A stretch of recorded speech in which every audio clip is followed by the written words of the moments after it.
to everyone. Good morning. So today we will be studying the book of Zechariah. We are now in chapter 6. Okay. These are 15 verses. So in Zechariah chapter 6, we will be talking about two things. It is divided into two sections. So in verses 1 to 8, it focuses on the eighth vision, which means the four chariots. Then on 9, verses 9 to 15, is about the ninth vision, the crowning of Joshua. Okay, so let's begin. The eighth vision, or the four chariots. So, in verse 1 it says, "And I turned and lifted up mine eyes, and looked, and behold, there came four chariots out from between two mountains, and the mountains were mountains of brass." Who said this one? Who said this statement? Zechariah himself. So, in verse 1, it talks about the four chariots. Now, what does these four chariots mean? So, in olden times, when you have a vision, of course, prophets at that time receive visions. And when we say visions at that time, it has symbols. So we will be studying these symbols all about in the vision. Now the four chariots, it symbolizes the various dispensations of providence toward the Gentile nations, which had been more or less brought into contact with Judea, especially in punishing the Babylon. The number 4 is specified not merely in reference to the 4 quarters of the horizon, but in allusion to the 4 world kingdoms of Daniel. And it says here, there came 4 chariots out from between 2 mountains. Now what does these 2 mountains mean? From between 2 mountains. These mountains, the valley of Jehoshaphat, between Moriah and Mount Olivet, or the valley between Zion and Moriah. So these are the 2 mountains. Probably, according to some writers or Bible scholars, it might be the mountain of Moriah and Mount Olivet, or it could be the valley between Zion and Moriah, where the Lord is in Zechariah chapter 2 verse 10. And whence he sends forth his ministers of judgment on the heathen. The temple on Mount Moriah is the symbol of the theocracy. Hence, it is the nearest spot accessible to chariots in the valley below. And it is the most suitable for a vision affecting Judah in relation to the Gentile world powers. The chariot is the symbol of war. Okay, now we know the chariot is a symbol of, what is it again? I said just now, war. It's a symbol of war, and so of judgments. And in the last section of verse 1, and the mountains were mountains of brass. Brass, when we encounter the word brass, what vision can we remember in the Bible? Whose vision was that? The brass. What kingdom? In the vision of Nebuchadnezzar, the golden statue. What does brass represent? What kingdom is that? Greece? Any idea? No? Okay, we'll answer that later. The metal among the ancients, representing hard solidity. So the immovable and restlessness, firmness of God's people. Calvin explains the two mountains thus: the secret purpose of God from eternity does not come forth to view before the execution, but is hidden and kept back irresistibly till the fit time, as it were between lofty mountains. So, let's proceed with verse 2. In the first chariot were red horses. Red horses, and in the second chariot, black horses. So the first horse was a red. First red, and then the second one is black. Now why such colors? Does these colors have representation as well? There is a representation. The color red implies carnage. When you say carnage, what's the simplest term of the word carnage? Bishop, you understand? Death, warfare. Death, warfare. Okay, so it represents death, warfare, destruction. Okay, that's the meaning of the red color. How about the black? Can we say black also represents death? What we usually say when we have funerals, right? We wear black as a symbol of our sorrow. So black, again, black, it represents, sorrow. Also, famine in Revelation chapter 6, verse 5 and 6. Okay, black represents sorrow. In verse 3, another chariot, a third chariot. The third chariot, white horses. Okay, now, white. The third one is white.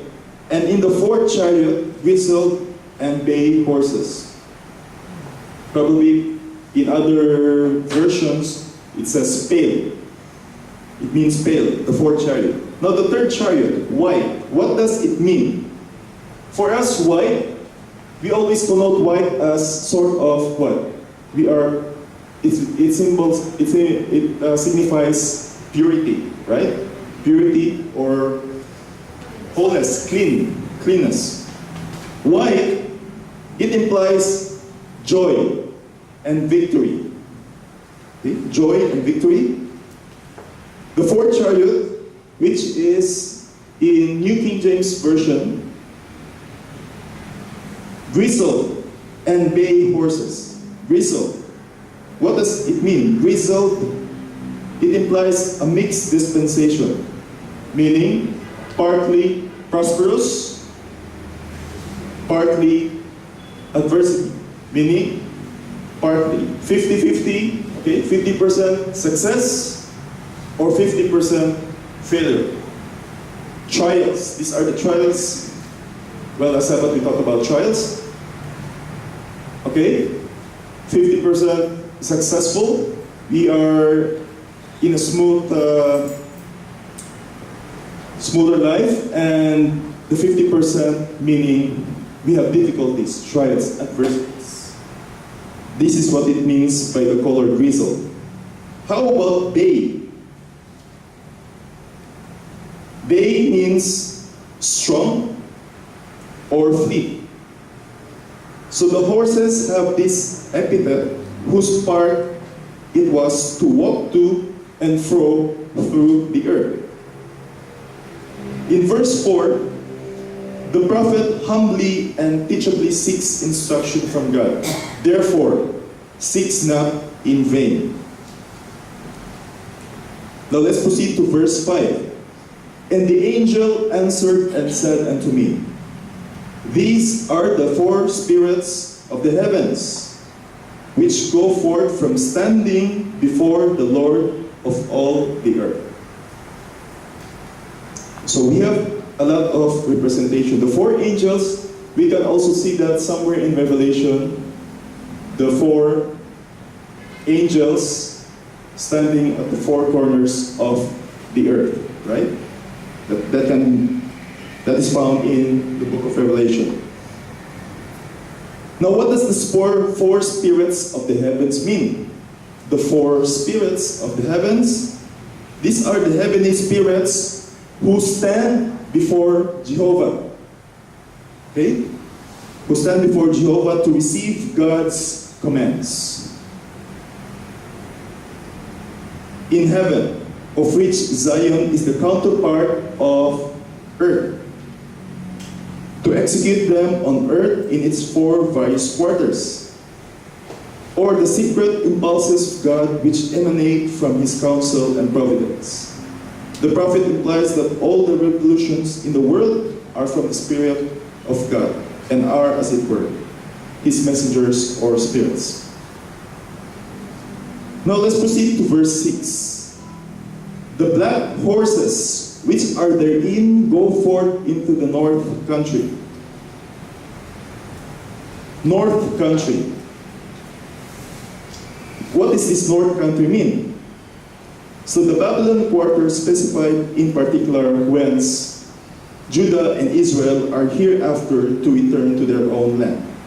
The black horses, in verse 6, go to Babylon, primarily to represent the awful desolation with which Darius visited it in the 5th year of his reign. Again, black, what does it mean again? What does it symbolize? Black means sorrow, death. Okay? So, the black horse went to Babylon to destroy the kingdom of Darius. The white, okay, the white horse go after the black horses to the same country. Two sets being sent to it because of its greater cruelty and guilt in respect to Judea. The white represent Darius' triumphant subjugation of it. Again, we said the white, it implies joy and victory. How do you feel when you have victory, right? You feel happy, right? So, the white represent Darius' triumphant subjugation. Rather, the white are pass, and if you will diligently obey the voice of the Lord your God. So they far off shall build. The reason why the crowns were made of gold received from afar, namely from the Jews of Babylon, was to typify the conversation of the Gentiles to Messiah, King of Israel. Ye shall know. Okay? Ye shall know, meaning when the event corresponds to the prediction. This shall come to pass. This shall come to pass if ye obey. It means to the Jews of Zechariah's day, a stimulus is given to diligent prosecution of the temple building, the work which it was meanwhile their duty to fulfill, relying on the hope of the Messiah, afterwards to glorify it. The completion of the temple shall come to pass, if ye diligently, on your part, obey the Lord.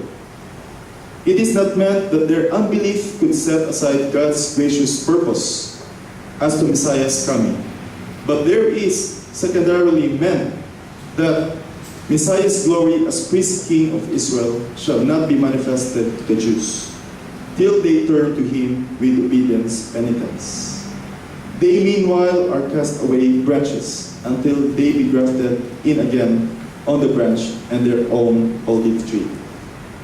So this is about partly the rebuilding of the temple. Okay, so the rebuilding of the temple will be successful if they obey God. So we ourselves, if we want to be successful in everything, if we have plans, let us obey God. We must submit everything to God, these plans. And we must obey Him fully, for in Him we might find success. So this is just So this is the whole conclusion of Zechariah chapter 6. It's about visions. Okay, the 8th and the 9th vision of Zechariah. So again, the Bible has a lot of visions and a lot of meanings. Words that we could find. Names as well, so they have meanings. So that's all for Zechariah chapter 6. Now if there's any addition or any questions from you, you can ask or you can add something to this. So these are visions. So yeah, maybe the pastors can add something to Zechariah chapter 6 regarding these visions and symbols. Is there any? Hi, Pastor. Very clear. Okay, very clear. I'm not a theologian, so I hope the pastor can probably help me. Just in my reading, the interesting I can see is when Zechariah being sent with commission of the Lord to the people to encourage them. There is the key word. To encourage the people to continue the construction of the building. And God not only sent the prophet, but God also sent the Spirit. And the Spirit seems to me is completely, not only one Spirit, and 4 of them were sent. What does it mean the 4? Because the corner of the world is only 4, right? East, west, south, and north. Means when the Lord says in the end of the verses, he said in verse 15, even those from afar shall come. Yeah, means that not only from around the building, God used them to rebuild and to continue the construction of the building, but God sent also from afar. Just like if we have a project in Indonesia, God will send from Philippines, right? They will send people from other countries to work. Even though not the people is sending, but maybe the money and the prayer, right? Because God sent the Spirit completely, not only triangle spirit, but 4. Even though we try to translate it or to interpret it, what's the meaning of black, what's the meaning of this? But for me, is 4 major corners of the world is handled by the Lord. Right? So it means never worry for our future. At least obedience. Important is obey. So we should not worry about problems. We shouldn't worry about our personal problems and about what conspires the world today. What's important is we obey the Lord regardless of the problems, regardless of the obstacles that we face every day. So what's important is we obey. We obey and obey. So that's the important thing. Any more addition? But I don't know, maybe whether we can do like Zechariah task in our time. You know, the statements are very strong in the end of the verses. He said in verse 15, he said, then you shall know. You know, in Indonesian language, it's very strong. Kamu perlu tahu. You shall know. You shall know that the Lord host has sent me. Means that Zechariah saw the authority of him that given by God. Yeah. You shall know that I'm coming not by my purpose, not by my authority, but the Lord is the one, the Lord of hosts, to send me. Just hear, obey. That means that the leader authority is very strong. Yeah. He never doubt about his position. do this because I'm sending by the Lord. Thank you so much, Pastor Sigala. Anyone else would like to contribute? It seems nobody wants to speak. So if not, that's all for this morning.